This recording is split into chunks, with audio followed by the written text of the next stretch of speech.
All right. So we are ready to rock once again with the best thoroughbred handicapping duo on the net or on YouTube. Jon Hardoon and Chad Summers. Prime You know Sports what's Horse good? Report. You know what's good about this show, guys? I mean, there are 20 of these shows a week. However, we have good handicapping, but we also get Chad, who gives us, insight from that no one else offers. Every other show just has handicappers. We have a handicapper trainer. That's It's a it. big difference, and he points things out that you really don't, you can't read anywhere unless you're on the back stretch. You don't get it, and Chad brings it every week. So to that for that we are grateful, And and any that's what sets this show apart from other shows. Other shows have good handicappers. I get it, but there's well, some shows have bad handicappers, but at least Chad brings a different perspective that no one else gets or offers, and I think that's strong. That's all. Just my humble opinion. and Well, I appreciate that, John. It's true. and would you say our hot streak is still going? Is that race last week? Well, the three-horse race we can forget about Yeah, because that I don't think anyone's betting that race. But that then we doesn't came count. back and we hit the next race, and the exacta paid $40, That's and it what, was good. 8 in a row. Oh, I don't know. I don't count. They just 8 in a keep going. row, as long as there's more than 3 horses in the field.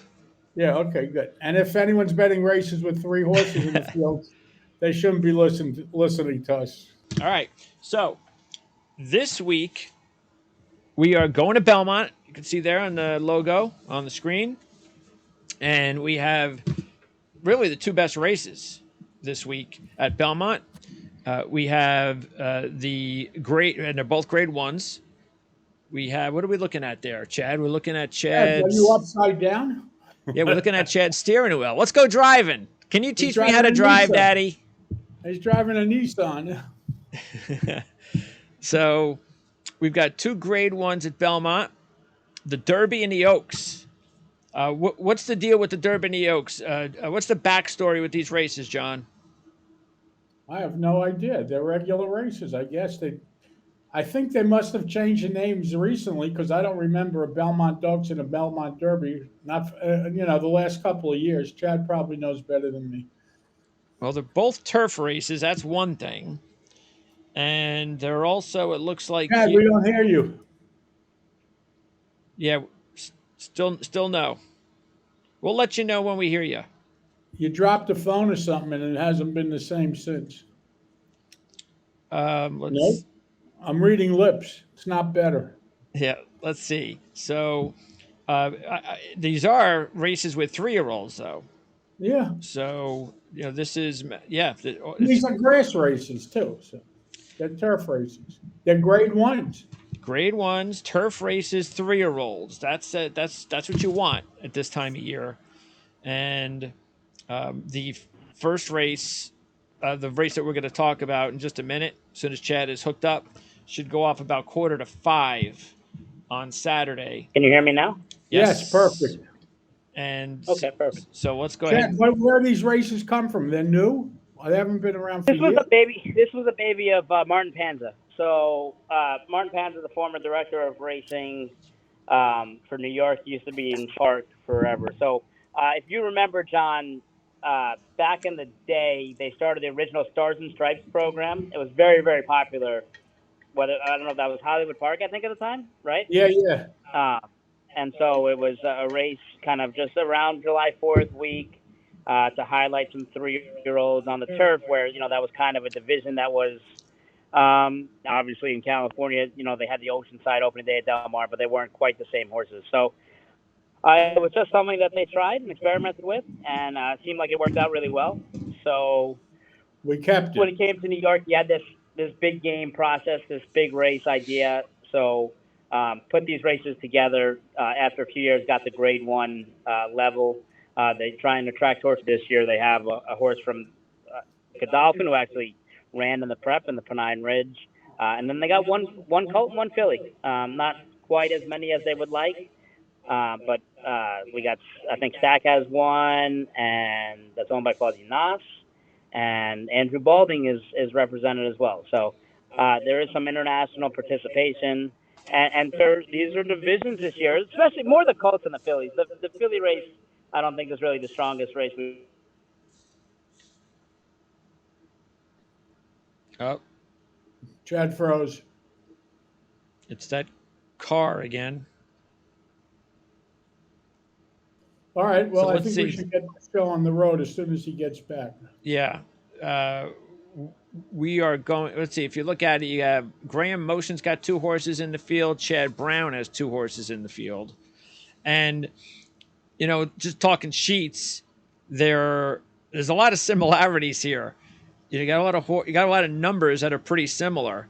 But the good news is, as we'll get into, there are some, like for instance, just off the bat, if I look at the favorite, John, the 1 horse, Mission of Joy, his last 3 races were 14, 14, 13.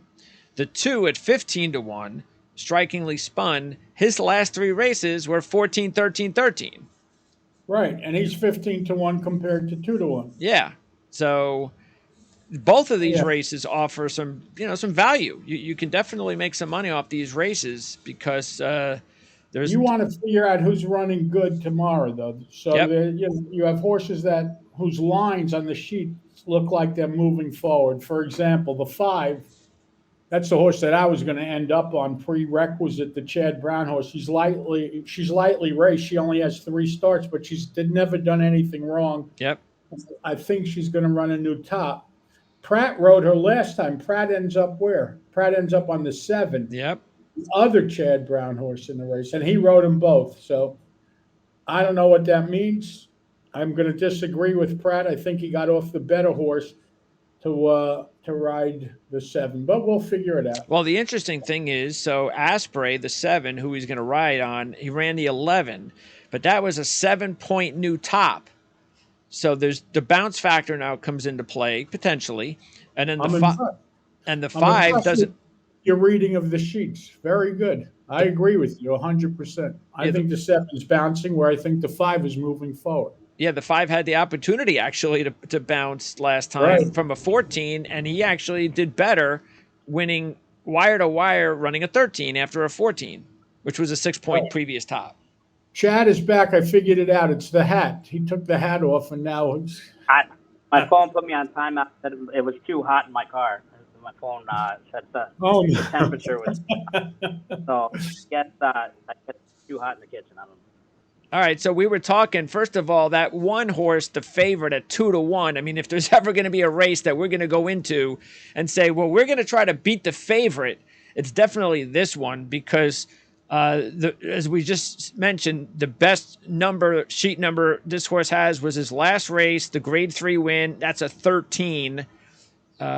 Good horse. Yeah, take nothing away from her. She's 4 for 6 lifetime. It's not like she's, good horse. Yeah, and she won off at 70 cents to the dollar last time. She won the grade 3 regret, but we're not getting any value there. No, Chad, I like the 5 prerequisite there. Who did you like?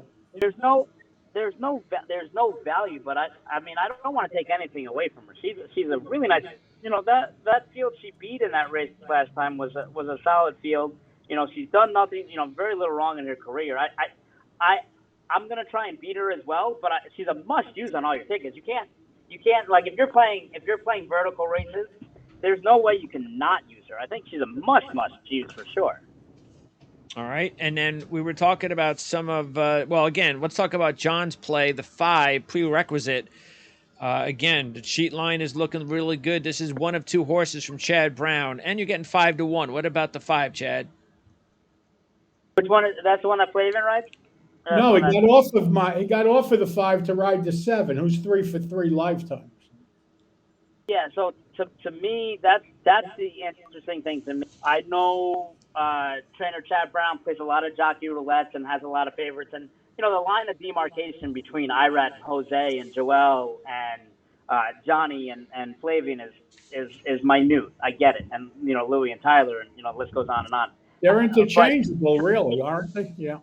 if Flavian Pratt won a grade 2 on this filly last time, he would more than likely you say, okay, you ride that one back. The fact that he rides the other filly, to me, has me lean towards the other filly as well. Look, I know his first time out, she won an off the turf race at Tampa, but the fact that she remained 4 to 5 that day, look, Chad Brown, he likes to use Tampa as kind of a starting point for a lot of his horses and stuff like.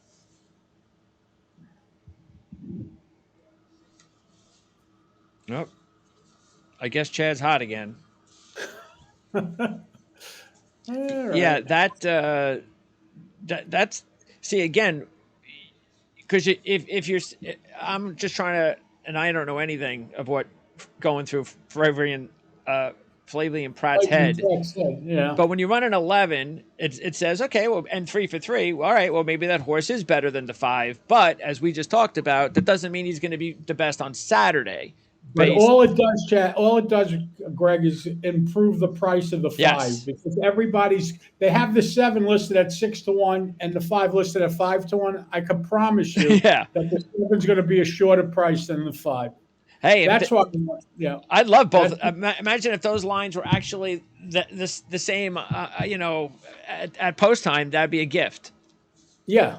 It's not going to happen though. No. So what about? So again, I'd have to think that if we're going to try to make some money, that I'm going to throw the 2 in.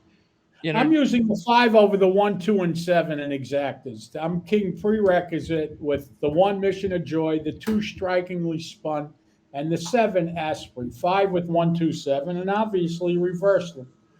Okay. Chad, I don't know who Chad is going with, but if he comes back, we'll find out. Yeah, and if who did you like, Greg?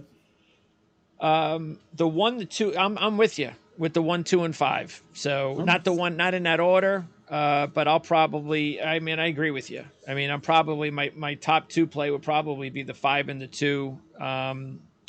That's only if, of course, the 7 stays relatively the same. I'm happy with that. But if that 7 goes to like 3-1, then I'm not so interested. The 7 will be shorter than the 5 because everyone's going to see that Pratt went to the 7. Chad, who do you like? But doesn't Irad rides the other one, right? Irad rides the 5? Correct. So it's I think that people stick with Irad, and Irad we trust. And I think prerequisite remains lower than the one that Flavian goes to, despite the fact that Flavian won 5 races on Friday. On Monday. Tuesday, Wednesday, I don't know. Monday, July 4th. Tuesday, you're right. I'm sorry. Whatever day it was. So I'm gonna go with Flavian on top of the 1 horse. I think it's the 2 of them for me. So you like 7-1. Okay, let's go to the 10th. So there you go.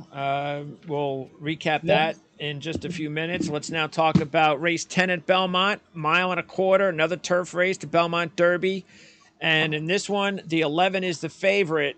So I'm definitely going to you on this one, Chad. The 11, the Foxes, is a 7-2 favorite. I do not believe this horse has raced in the States yet. Nope. And the only sheet number we have on this horse was the Belfred Derby. The Belfred Derby ran a disappointing 5th, 24 on the sheets. Does this horse deserve to be the favorite at 7-2, even though it's just a mild favorite? There's really no clear-cut favorite in this one. So there's two parts to the story, okay? So let me start with the first part, talking about the horse himself. The horse himself, coming out of the races that he's coming from, I have absolutely no problem with this horse being the favorite. He comes out of much tougher races than anybody's been facing. I know Silver Knockers ran second in the Breeders' Cup, but that was a relatively weak Breeders' Cup last year. This horse, the Group 1 last time, any of those horses that beat him would be favored in this race. The Group 2 victory, the race before at York, stands alone as probably the best race on time form. And I'm not a huge time form U.S. guy, but time form is how they've been doing races over there for years. It's kind of like their rags and sheets, and they're pretty accurate. And he's got some legitimate, serious time form numbers coming into this. He seems to have shipped over well. What's the bad news? You gave us all the good news. What's the bad news? The bad news is two parts. He catches, in my opinion, one of the deepest 3-year-old turf crops in the last 20 years. I mean, this field is a legit field. And by the way, this isn't even the best race of the day. The 3-year-old filly dirt sprint is the best race of the day, but that's neither here nor there. This is a talented group with a lot of horses. 7-2 is fair odds, okay? And I think with the unknown, our man Rockface might be unhappy because I don't think he's going to get high price on the European shipper over there on his fixed odds like he normally gets on some of their horses. But I think he actually stays around there. He hovers around 7-2 to 5-1. And I think you can throw a blanket over 4 or 5 of them that are all going to be very similar in price. And the thing that I like about this, and we talked about in the last race in the Oaks, where, we like the filly, but she's 2-1, and, maybe you'd like to take a shot at beating the favorite.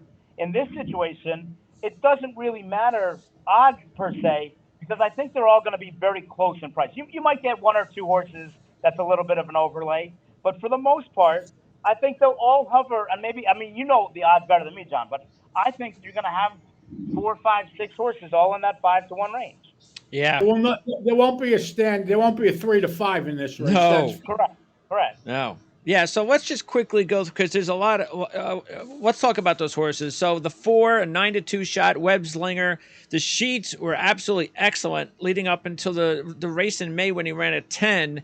Then the first time that she's gone the opposite way, she had a 13 last time out, even though that was a win. But the sheet line is still very impressive over her short career, John. And now you're getting close to 5-1. So what about Webslinger, the 4? That's my top selection in the race. The horse. My only question is the 1.25 miles, but I hope that he could handle it. But his line is perfect. He reacted last time out. You can't keep moving forward. You got to take a step backwards. Now it's time for him to make another forward move. He was going to be my top pick. If you get 9-2, that's a very fair price. Chad? I ran against him last year in Saratoga in an auction race for horses that cost $50,000 or less. Believe it or not, and he won that day. Or actually, he might have run second. I think Adam Rice actually won the race, and he was second, and then came back and won the $500,000 race at Monmouth. He's a nice horse. I still, and he did nothing wrong. Don't get me wrong. I mean, he continues to show up. He's one of those. It's a weird thing for me. I'm still not sold on him, and it's nothing he's done wrong. He's done everything the right way. John's right. He's got a perfect sheet line. I just can't get behind the horse for some reason, and I do agree with John that I am concerned about him seeing a mile and a quarter, even though breeding would suggest that he should be able to get it. The way he runs, I do have my concerns about him seeing a mile and a quarter. So I'm actually going to be against him here, and I don't have an actual hard stat to stand behind. I'm just against him. Do you think then that's not such a coincidence, John, that the first time that he goes backwards on the sheets was when he went a little bit further distance that he had gone before? No, he figured to bounce off the 10. Okay. And, that's what I'm hoping for. Okay. I don't know.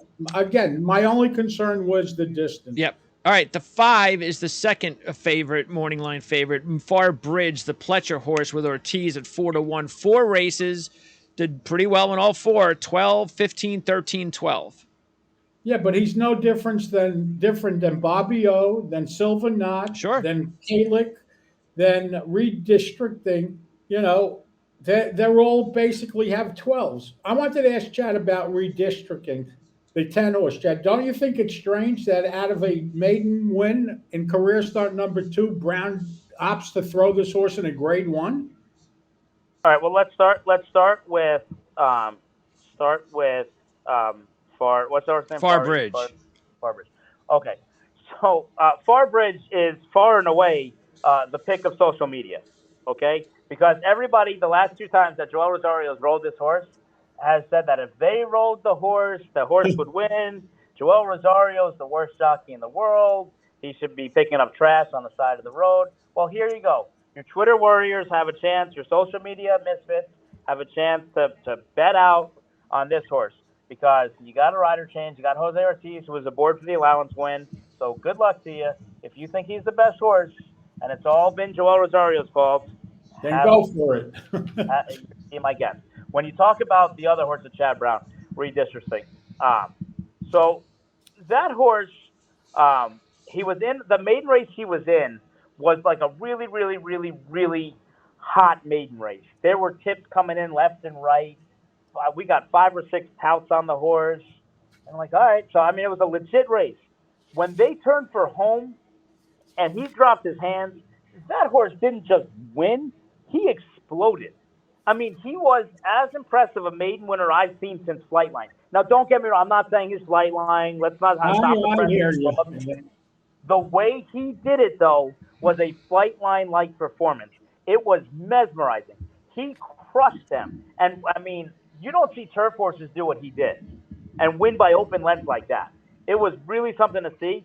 And normally I'm a guy that's okay taking your progressions and taking your steps up, but I mean, wow, he was so good, so good first time out. I have no problem with them taking a shot in this spot. No, I just think that it certainly shows a lot of confidence in the horse. The fact that Chad Brown in career start number 2 steps him up from a maiden win Yeah. into a grade 1. Very Chad unusual. Brown's no idiot. Especially in a division that Chad Brown normally has pocket aces, right? Yeah, he could have He's a guy 5 that horses. I'm sure he could have run in this 5, spot. 6, 7 horses he can run in this spot. So for him to look at his lineup card and say he wants to start the rookie, it does definitely mean something. Yeah, it means something to me. The 6th is the Appleby horse, Silver Knot. Came to the States 2 of his last 3 races. The sheet line, the last 4, 19, 15, 14, and 12. And the 12 was the grade 2 third place finish at Belmont last time out. So what about Silver Knot? 6-1 shot, John. He's okay. He's like other horses in the race. Appleby, we know, is always dangerous. I mean, he could win with anything at any time. Chad usually has a good feel for him. And, the jockey comes in to ride as well. He's fine. I'm not going to knock any horse you're going to come up with here, Greg, is, Yeah. you have 5 horses that are basically, if you're looking at sheets, the same horse. This is one of those deals where you wait until you see what the lines are. It's a game time decision. Yeah. You have to see prices. By the way, Chad, as you know, the horse finished 2nd in the Breeders' Cup Juvenile Turf Race in November. He was second by default. I thought it was a relatively weak Breeders' Cup Juvenile Turf last year. His race last time was good. He's pace compromised. He doesn't have a running style to where he really wants to be up in the bridle early on in the race. Jockey Richie Mullen, who's gotten on him every day since he came to America, has been aboard him, so I would say knows him quite well at this point. He made a decision. He decided to let the race come to him. It unfolded to where there wasn't a lot of speed in the Pennine Ridge, and he wasn't able to really to do what he wanted to do. But there is speed this Saturday, Chad. There's plenty of speed in this race, I think. Yeah, no, I think with Michael McCarthy shipping the 2 Brutus in over, Wizard of Westwood over to the race and some other speed, I think there is more speed, which will help this horse's case. My biggest problem with this horse is I don't think he's an A-level Charlie Appleby horse. I think he's okay. I think he can win the race, but he's not, Modern Games, Gibbard in years past, Rebel Romance, horses that we've seen that have dominated. But I am looking forward to I heard through the grapevine that Godolphin will be sending 8 horses to Saratoga, and that should be a lot of fun. So I'm waiting to find out the confirmation on the horses' names, but 8 new shooters coming to Saratoga. Whether this one joins him or not really all depends on how he runs on Saturday. Before we wrap up with a couple of the potential long shots, the last of the top horses in this race, Calic, the 8, is a 5-1 shot. This is the Irad Ortiz Chad Brown combo. The sheets, John, over the 4 races on turf, 14, 13, 13, and 12 on a 3-race win streak, and beat several horses in this field in the grade 2 win last time out at Belmont. Well, he beat Silver Knot last time out, but Chad's right. That race, there was no pace. He was able to walk on the lead, basically. It's not going to have an easy trip or that easy a trip this time out, but he doesn't need to lead to win. He's another horse that has a chance. You got it. You have to just, I'm using the 4 Web Slinger and I'm using the 10 redistricting. And then underneath, well, I'm going to shop for prices, but I'm keying off the 4 and 10. What do you think about the 8, Chad? Carrick was our top pick when we did the show in the Pennine Ridge and came through for us starting this 8 race win streak that we have going on right now. He's a talented horse. The one thing that I would tell anybody who's watching, if they can watch the feed, he's very difficult in the paddock. They saddle him on the walk. He was a handful last time out before he ran, and I mean ran to his looks. He's a gorgeous son of Collected. Apparently, he's Collected love the turf. As we saw that Cherie DeVoe horse last week, Northern Invader. Wow, he was impressive. Yeah. So I mean, obviously, seems to be the right surface for these horses, despite the fact that Collected won with Tax and the Black Eyed Susan. But I think he's a nice horse. I think he's definitely a horse you want to use. But John, I tried to help you in the Stephen Foster. I gave you a horse to key in your tries, and you didn't play him. I'm going to try one more time. I'm going to give you a horse today that you guys need to play in your tries and your supers at a big price. And that's the Web Slinger stablemate, Fapio. Fapio is a horse He's got the same 12. He's the 2 horse. He fits. He's 12-1 morning line. I've been a fan of his since he broke his maiden at Gulfstream, and I picked him on top. One of the first shows I did with you guys when we did the Sanford opening weekend at Saratoga last year. Turns out he likes the grass better than the dirt. He ran very well, very brave in the race last time at Monmouth, holding off Talk of the Nation. I think he's going to relish the distance of the 1.25 miles. And at 12-1, he's a horse that I would definitely recommend using on the bottom of your tickets. Yeah, the 2 is very, John, it's just like the last race, the 2. The number's very similar. Yeah, and you're getting 12-1 here, and the sheets in just talking turf, 17, 16. It's first time Louis Sires, which is big, I think. So. It can't hurt. In the 7 races on turf, 17, 16, 15, 14, 13, 12, 12. So he just keeps getting better and better and keeps improving on the sheets. So at 12-1, like Chad said, a definite play to try to make some money on our picks in race number 10. So Chad, who is your pick? What is your pick?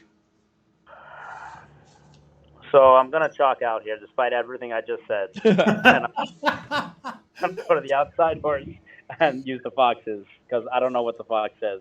I just think he's better than these. I think it's the right kind of running style. I'm not concerned about the outside post. I think with the jock coming in to ride, he'll be able to sit under cover and work out a great trip.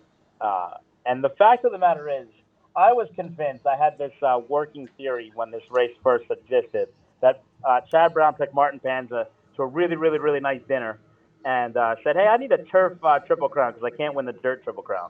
And I thought these races were written for Chad Brown, these 3 races. And Chad Brown's record in these races is awful. He's really?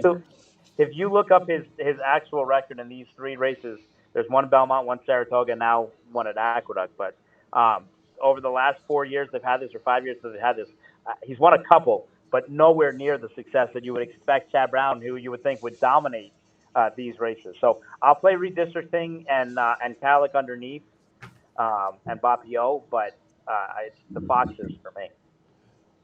All right, so you got 11 over 2. What else? 8. 410. Yeah, whatever.